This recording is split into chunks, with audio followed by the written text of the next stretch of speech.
How do I update my CV when I hate my job? A CV is not a confession. It is a sales document. And right now, employers and systems scan fast. You have seconds to earn attention, so your CV has to work hard at the top. 5 steps. 1. Put your target at the top.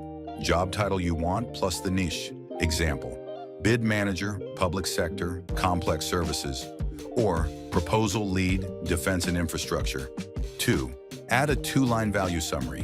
What you do, who you do it for, what outcomes you create, not a paragraph. 2 lines. 3. Replace duties with evidence. Not responsible for bid submissions.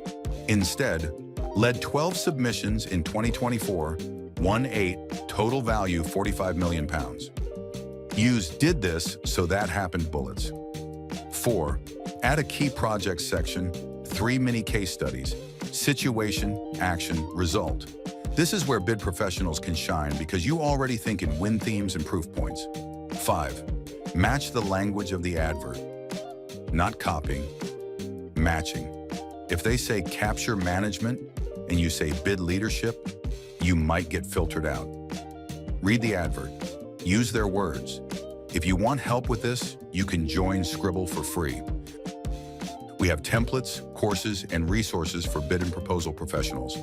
Link is in the description.